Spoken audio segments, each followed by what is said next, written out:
अच्छा एक सेकंड, एगो गीत की फरमाइश होता है, थोड़ा मेरा स्केल दिखा दीजिए भैया।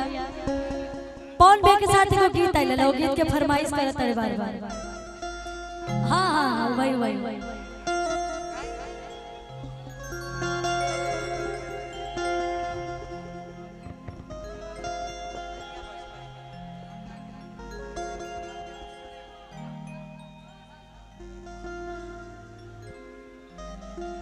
आपका स्केल लगा, आप सुना दें तो ठीक रहेगा। कि जब जब चूड़िया बजाइए बोला कि ताहरत आवेला उहाइए बोला अमे हरि के मन धन कब रखबा आ चल नहीं ना चर पाइए बोला। पता नहीं कि कोई भी नया गीत हम आप ही लोग पे ट्राई करते हैं और आप ही लोग पे भेटा जाते हैं, हम क्या करें। बहुत बहुत आभार है। तो के मत होश वाला खेल देबो का कि के मत होश वाला खेल देबो का कि लव होए के दिन में सारा ओ झील देबो का उठवा छील देबो का लव होए के दिन में सारा ओ झील देबो का उठवा छील देबो का।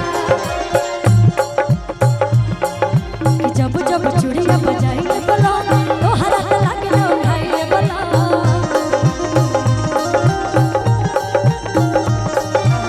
हर एक मन धन कब रखबा चल नहीं ना चल पाइए बोला।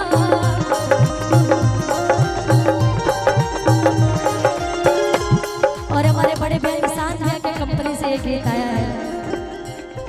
निशांत भैया का भी बहुत प्यार सम्मान आशीर्वाद मिलता है मुझे, पवन भैया का भी बहुत प्यार सम्मान मिलता है। के मत होश वाला खेल देबो का के मत होश वाला खेल देबो का लव होए के दिन में सारा ओ झील देबो का उठवा छील देबो का सारा हिसाब में बाबूगी देबो का उठवा छील देबो का। ओ तेरे प्यार में मर जावा तेरे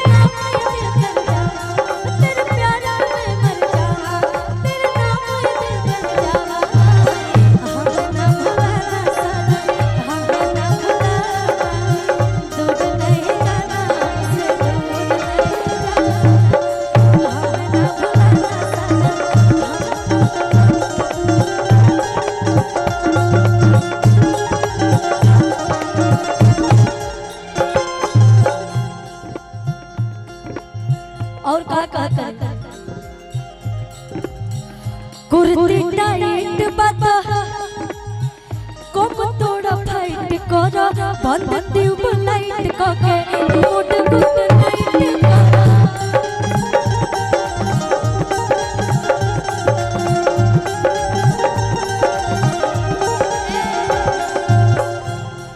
कि बड़ू शरीर अभिनव नरम हमरा से कैसन सरम सरम भर के गिलास बस ले आई पीली दूधवा गरम गरम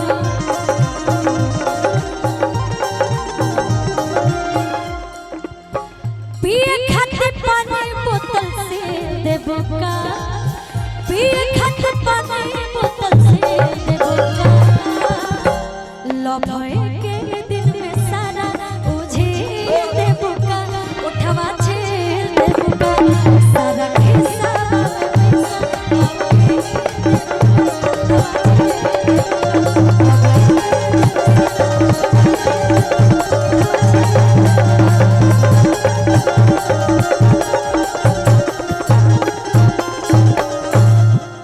कि हम हैं यूपी बिहार वाला हवे आ हीरोइन सब हथियार वाला हवे कि ओकरा के आँख जंज मरी है सखी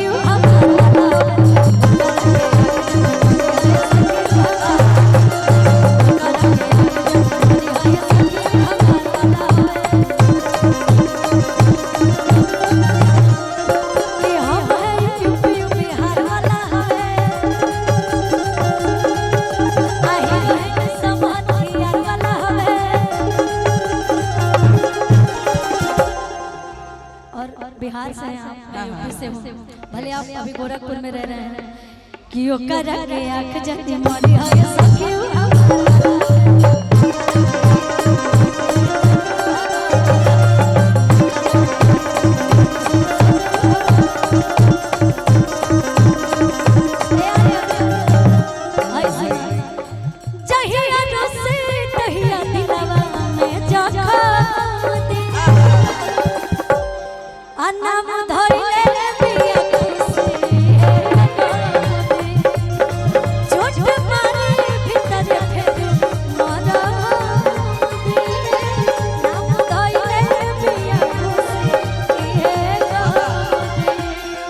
हई पुलिस प्रशासन सरकार का करी, हई पुलिस प्रशासन सरकार का करी।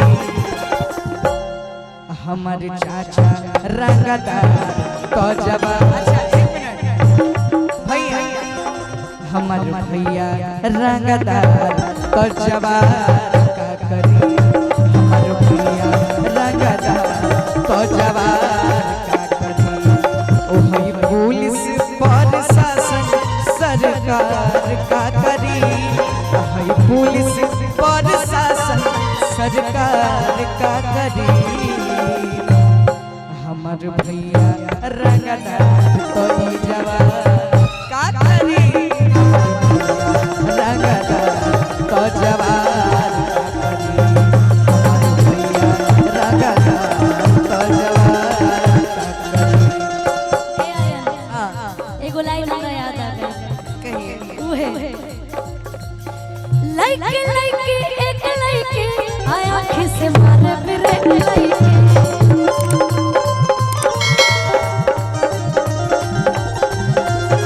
लइके लइके एक लइके आया आँख से मारे मेरे लइके।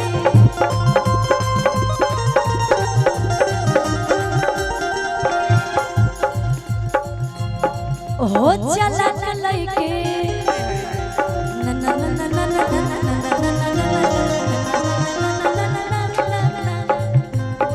हो बदमाश लइके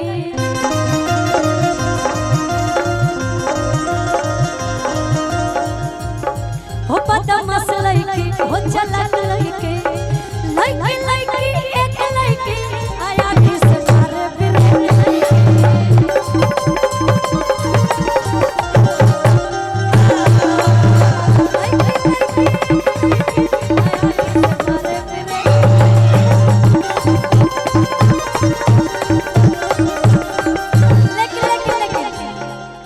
मुकुल जी ऐसे निगाहों से मुझे मत देखिए, लेकिन ऐसे देखिएगा तो मैं आपके लिए एक लाइन गा दूंगी कि लइका लइका एक लइका आया आँख से मारे मेरे लइका।